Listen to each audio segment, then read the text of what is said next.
आज की वीडियो में हम फ्लो चार्ट के बारे में पढ़ेंगे और जैसा कि आप लोग अपनी स्क्रीन के ऊपर देख सकते हैं यहाँ पे लिखा हुआ भी है कि pictorial representation of algorithm.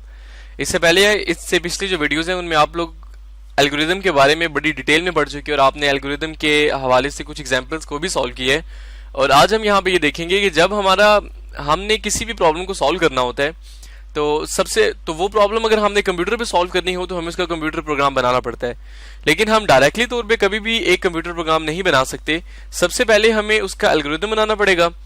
Algorithm बनाने के बाद हमें उसी एल्गोरिदम को फ्लो चार्ट में शिफ्ट करना पड़ेगा, फ्लो चार्ट में कन्वर्ट करना पड़ेगा और उसके बाद उस फ्लो चार्ट को कन्वर्ट करना पड़ेगा हमें कंप्यूटर प्रोग्राम में। तो एल्गोरिदम के बारे में आप लोग पहले से पढ़ चुके हैं।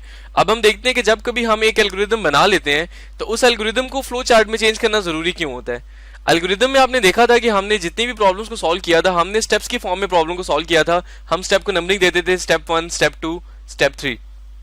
तो इस तरह से हम डिफरेंट स्टेप्स की फॉर्म में अपनी एल्गोरिदम में प्रॉब्लम को सॉल्व करते थे।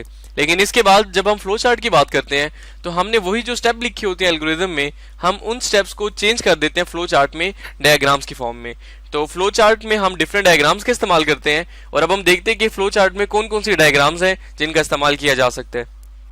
इस टाइम आप अपनी स्क्रीन के ऊपर देख सकते हैं एक इमेज को।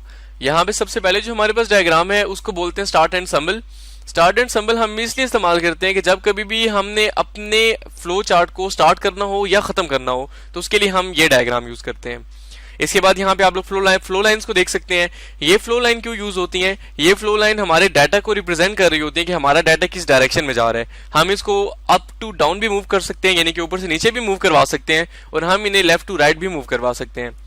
इसके बाद इनपुट आउटपुट का मतलब यह है कि एल्गोरिदम में किसी भी जगह के ऊपर अगर हमें इनपुट चाहिए हो या हमें आउटपुट चाहिए हो तो इनपुट और आउटपुट के लिए एक ही डायग्राम यूज होती है और उस डायग्राम को बोलते हैं पैरेललोग्राम बोलते हैं।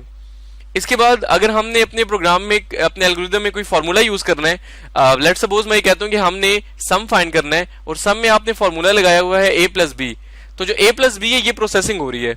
तो जब कभी भी हमने अपने फ्लो चार्ट में प्रोसेसिंग को शो करना हो, प्रोसेसिंग को दिखाना हो तो उसको हम दिखा सकते हैं रेक्टेंगल का यूज करके। इसके अलावा यहाँ पे आप देख सकते हैं डिसीजन। अभी जो डिसीजन है, डिसीजन की जो डायग्राम है ये किस लिए यूज होती है? डिसीजन इस्तेमाल होता है कि जब कभी भी हमने कोई फैसला करना हो या हमने कोई कंडीशन लगानी हो।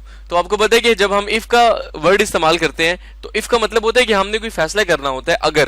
अगर के बाद हम कोई कंडीशन बताते हैं, अगर ये काम हो तो तुमने ये स्टेप्स परफॉर्म करने हैं। तो किसी भी जगह के ऊपर अगर हमने कोई कंडीशन लगानी हो तो कंडीशन लगाने के लिए जो हम डायग्राम यूज करते हैं इसको डिसीजन सिंबल भी बोलते हैं और इसको हम लोग डायमंड सिंबल भी बोलते हैं। तो आज की वीडियो में आपने देखा कि फ्लो चार्ट होता क्या है और फ्लो चार्ट हम क्यों बनाते हैं और फ्लो चार्ट को बनाने के लिए हमें जिन सिंबल्स की जरूरत होती है वो सिंबल्स कौन कौन से हैं और उनका पर्पस क्या है।